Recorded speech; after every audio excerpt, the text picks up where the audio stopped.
Hey everybody, welcome back to History Student Reacts. Today we'll be watching the presidential assassination nobody talks about by Sam O'Nella. Now we recently did our first Sam O'Nella reaction. I had a great time with it and you guys seem to really enjoy his content. And so I thought, well, why don't we do more of his videos? I've selected this one. If you guys want to see more Sam O'Nella videos, comment them down below. Now, assuming we're talking about United States presidential assassinations, we have 4 to choose from. 2 of them are very famous, and 2 of them are not famous. I imagine we're talking about those latter 2 today. I guess we'll see. But before we jump into this video, I would appreciate it if you guys would check out my Patreon. It is linked down below, and it will give you access to exclusive reaction content. Anyway, with all of that out of the way, let's jump right into this video. This video is sponsored by Skillshare. Alright, Sam O'Nella Academy. I'm ready to be educated today. Hey kids, John Wilkes Booth, Lee Harvey Oswald, Hitler, all people who gained massive notoriety by killing one of history's famous leaders. Yeah, that is true. I might separate one from the others. But here we have those 2 very famous presidential assassinations that I talked about in the intro. We have Kennedy and Lincoln. And their assassins also made a name for themselves because, well, they killed the damn president.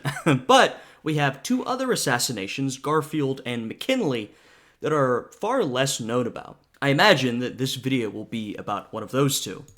But there are 2 Americans who committed an equally heinous crime as these 3, yet their stories are seldom remembered, mostly because nobody really cares about the presidents they killed. Originally I was going to talk about both of them, but the video ended up being way too long, so today we'll just stick to, this one I guess. Charles J. Guiteau was a pretty silly guy, and to understand how a guy could be so silly, you gotta start with his youth. Guiteau was born in Freeport, Illinois in 1841. His mom had postpartum psychosis and died when he was 7, alongside 3 of his 5 siblings.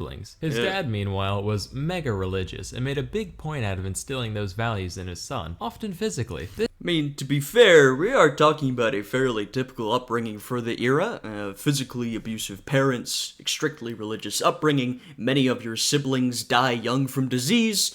None of these are nice things, and they can certainly be traumatic experiences that lead you down a bad path, but also pretty common experiences for this era. This influence molded Charles into a boy who sought nothing short of total approval from others, and who would react very harshly to any criticism levied upon him. As a teen, he moved to Ann Arbor, Michigan for high school. He tried to get into the University of Michigan, but he goofed on the entrance exam. So he did what anyone in his situation would do and said, well, so much for real life. I'm gonna join a commune. Specifically, he became part of the Oneida community in New York. See, there were a lot of these types of religious communities at this time in American history. We're talking like roughly 19th century. I especially think of sort of early to mid 19th century. We might call them these sort of utopian religious communities. Oneida's an example. There were a whole bunch of them.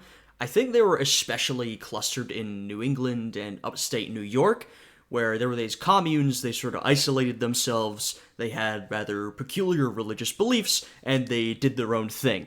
A lot of people were not too fond of them, but they primarily kept to themselves. In some aspects, this place was a pretty run-of-the-mill religious fellowship, from each according to their ability, to each according to their need, yada yada. But there are a couple of things that made it special. First off, they followed a doctrine known as Christian perfectionism, whereby everyone would strive to live their lives completely free of sin and reach a divine level of perfection while still on earth. Now this isn't really unique to Oneida. This is pretty normal stuff. Once again, you isolate yourself with your particular philosophy, and then you try to achieve some sort of utopian perfection. That was the goal of a lot of these types of groups. But whereas most people would achieve this through staunch discipline and careful self-reflection, these guys would just get together and take turns roasting the shit out of each and every member over any minute flaw they could possibly have. Real great for the psyche. They also practiced what was basically an early form of eugenics, where aspiring parents would have to submit an application and be judged by the committee on their moral and spiritual fortitude. If they were allowed to mate, children would be separated from the mom about a year after birth. Like I said, these religious communities were often very peculiar. Sometimes their practices were mostly benign and harmless, sometimes they were not so benign and harmless, though once again they did mostly keep to themselves. They were doing weird stuff.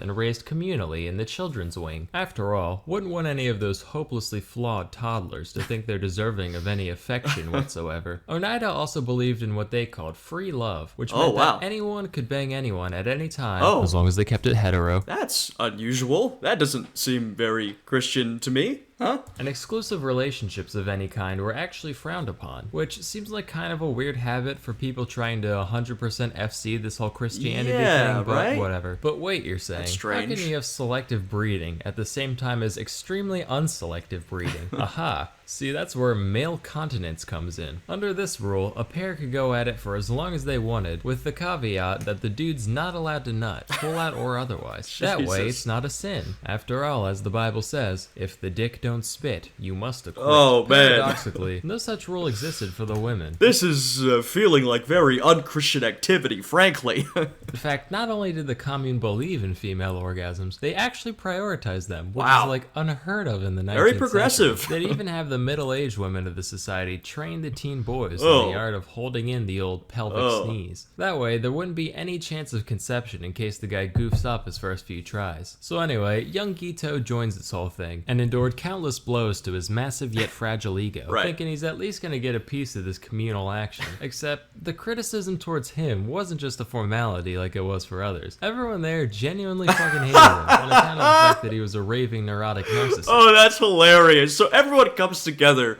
for this sort of formalized criticism process, right?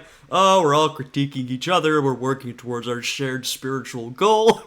And then Gito arrives, and everyone's like, yeah, we genuinely hate you. You suck.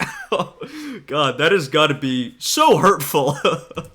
He never caught a single piece of this allegedly free love, and after a while, they all started calling him Charles Get Out What? in the hopes that he'd leave. This No is way. real. And after Really? 5 long years of this abuse, Guiteau Charles, get out.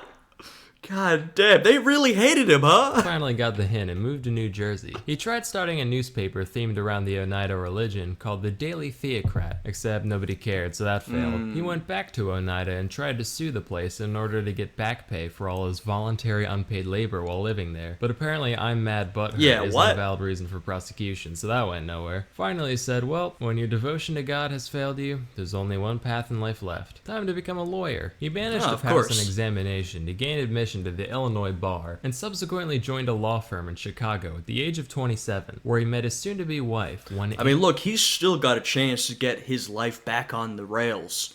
Now, well, given the topic of this video, I suspect that is not going to happen, but he has an opportunity to move to the next phase of his life, get a good job, a relationship, all that sort of stuff, but yeah, I don't think that's going to happen for our friend Charles Guiteau.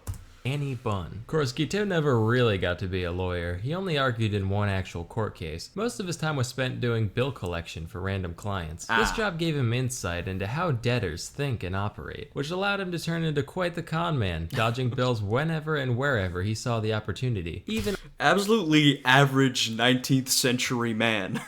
Travels around, being a writer at one point, joining weird religious communities, doing scams, all that sort of stuff. Whenever something goes wrong, he just leaves and goes somewhere else. The kind of thing you could do back in the day. Get yourself in a whole lot of trouble, just head to the next state over and do it again.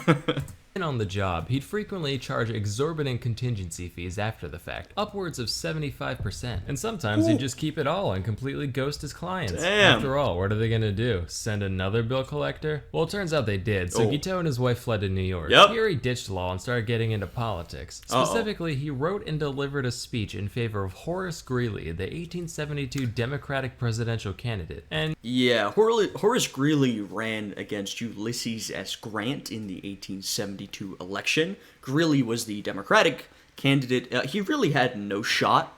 Grant would be a somewhat controversial president for the corruption, but Grant was very popular for, his presidency, but also, of course, for serving the Union during the Civil War. There was no shot Greeley was going to win. There was no shot a Democrat was going to win this soon after the Civil War. It was kind of a lost cause. Not a lost cause myth. I mean, a lost cause in the sense that it wasn't going to happen.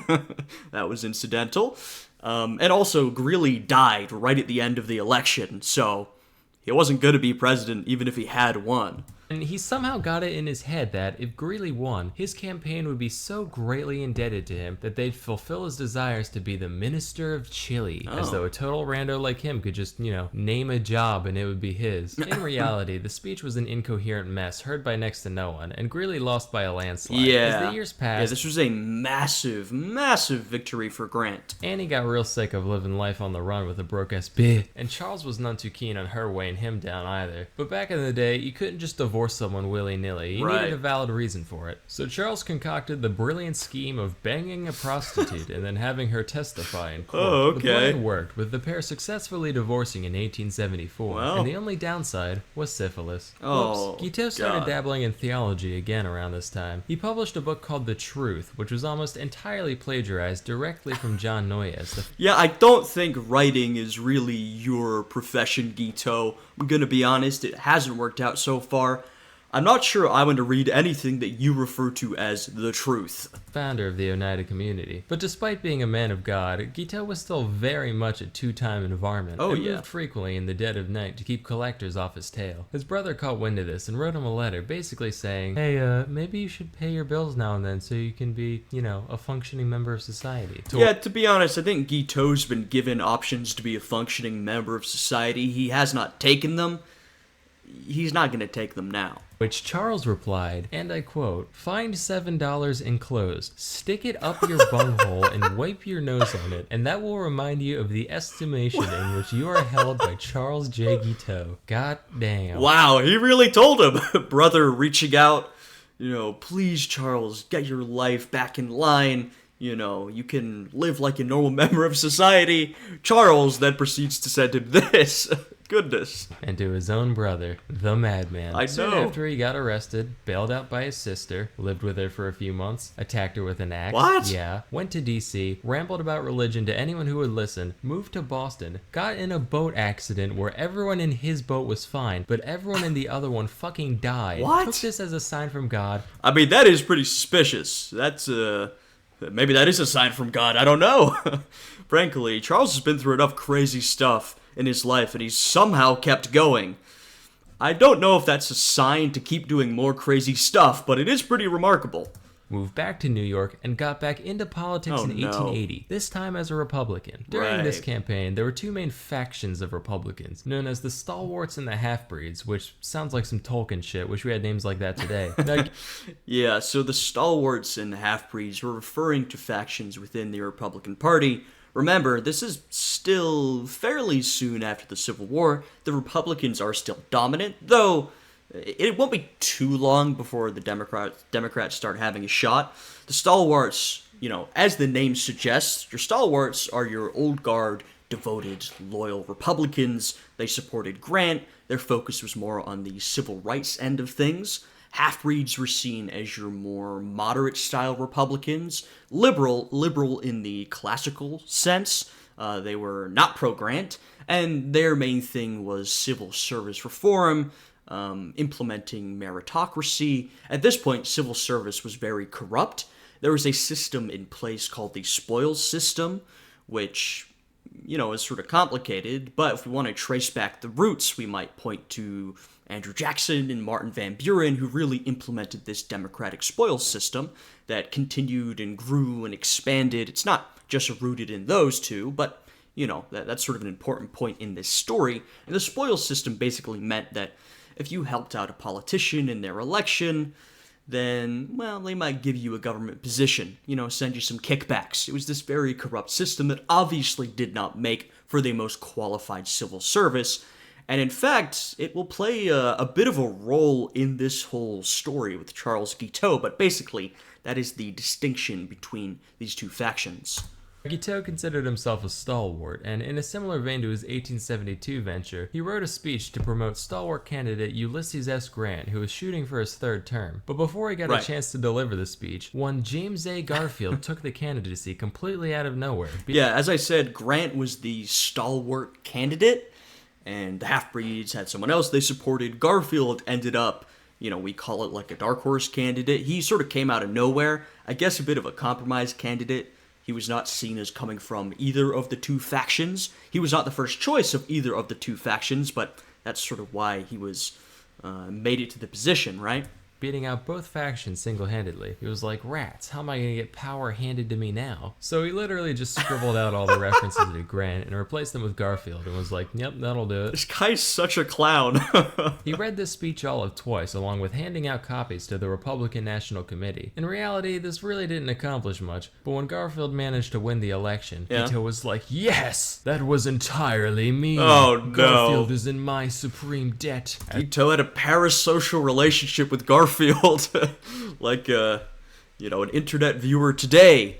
Yes, my contribution single-handedly won that presidential election. No, Gito, no, but, well, clearly he's not right in the head, right? So that's exactly what he's thinking. As God is my witness, he shall make me a consulate in Vienna or Yeah. Paris or someplace cool like that. He went to DC to await his inevitable appointment, but Yeah, so I didn't know about most of this story of Charles Guiteau. The part that I do know is that what we're talking about here, he was seeking a position, a consulate position. And this is how sort of the spoil system plays in, is that Guiteau felt like Garfield owed him for all the help he had offered. And so because of this, spoil system, he felt that he was owed a governmental position, where a cushy, nice governmental position, right? Nothing serious, but, a consulate abroad where he could live the good life. And that was only an expectation because of this spoil system, though, of course, it's not like Guiteau contributed nearly enough to even be in consideration for that. I mean, for that sort of position, you'd actually have to be a serious mover and shaker, a serious contributor to the campaign. So Guiteau, yeah, he was totally out of his mind. Like, there was no chance he was going to get that, but that was sort of the culture of the era. obviously nothing happened. So he started writing letters. A lot of letters. When that didn't work, he started actually stalking both Garfield Yeah. and the Secretary of State, James Blaine, intercepting them in hotel lobbies, just being like, oh, hey, yeah, it's me, the sole person responsible for your success. Say, how about a consulship? Oh, All God. right, you'll get back to me, I get it. Whoa, haha. What a coincidence. Me again. How's that consulship coming? At first they simply ignored him, but And I will say, as we're building up to the assassination, this is one of those assassinations that, oddly, is, seemingly not very political in nature. It really is due to sort of the mental health and headspace of one man. If you look at our other presidential assassinations, Lincoln's assassination was political. McKinley's assassination, that's the other one that many people don't talk about, was also political. He was assassinated by an anarchist. And JFK's assassination, well, there's a lot of questions, but this is sort of an odd one. eventually Blaine snapped, screaming, "Never speak to me again on the Paris consulship as long as you live." Wow. Uh-oh. Damn you, Garfield! I sense a disturbance in the Oh, force. man. Maybe daylight savings just made Monday an hour longer. Wow, Garfield. That was quite the wisecrack. It's amazing how you manage Odie. to keep things fresh year after year. Burn in hell, beige dog. At this point, Guiteau completely renounced any faith in the current administration, and after a lifetime of clout chasing met only with disappointment, he decided his only option was straight up going postal. He convinced And that's why I say it wasn't really political. Obviously, Guiteau was somewhat involved in politics, and he might have shrouded his actions in political motivations or spoken of politics, but clearly, this is entirely personal. This is a personal vendetta that, once again, came from his sort of distorted mind space. himself that it was now God's will to remove Garfield from this mortal plane in order to put his stalwart vice president, Chester Alan Arthur, into power. When he went to buy a revolver, he was given the choice between a wood grip and an ivory grip. He went with the ivory one for no other reason than he thought it would look cooler in a museum. And on July 2nd, 1881, he knew what he was doing. He ambushed Garfield at the Baltimore and Potomac Railroad Station, shooting him twice in the back and mortally wounding him. It was not a, sometimes we refer to them as like a crime of passion, where someone is suddenly overcome and does something that they may not have otherwise done. It wasn't that. I mean, once again, he obviously wasn't in the right headspace, but this was planned. He knew what he was doing. He understood the implications, well, as best he could understand them. This was absolutely premeditated. This was not an in-the-moment kind of thing. All because he wouldn't give him a job. Garfield managed to hang on for 11 weeks before finally dying, which sounds like hell. Today's modern physicians actually believe that Garfield could have easily survived the incident if it weren't for doctors digging through him with unsanitized tools. Yeah, I know there's some debate about exactly what role medical intervention played, a debate that I'm not really privy to. I do not have the expertise to participate in, but a lot of people do believe that it was sort of the unsanitary medical conditions of the time that actually led to Garfield's death, not the shooting itself. Hey, modern medicine, thanks for not being worse than literally no medicine. It means a lot. But that did Yeah, stop- I mean, that is true, though. Really, up until very recently, if you were injured or sick or whatever, you probably had a better chance just not going to the doctor than you did going to the doctor. Fortunately, once again, very, very recently, we're talking like 20th century, that has changed, and now you have a much better shot going to the doctor, but in the past, that was often not true. Guiteau from being formally charged with murder. And that's exactly what he wanted. Matter of fact, Guiteau was over the moon, taking his new nationwide infamy as the fame he always deserved. His trial was just... Yeah, like I said, I mean, he was very mentally unwell, but, like, he understood what was happening. He knew what he was doing. It wasn't like he was suddenly overcome, did this, and was like, oh, I can't believe this. He's like, nope, look at all the attention I'm getting.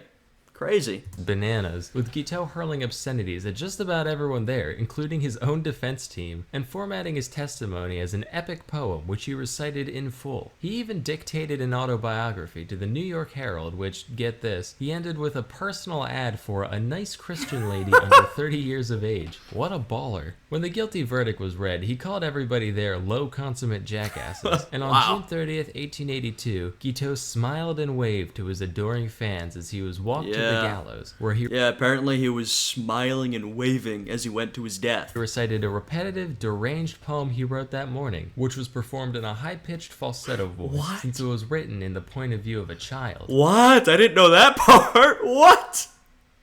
It just gets crazier with this guy. Even up until the very point of his execution, he can't stop doing weird shit.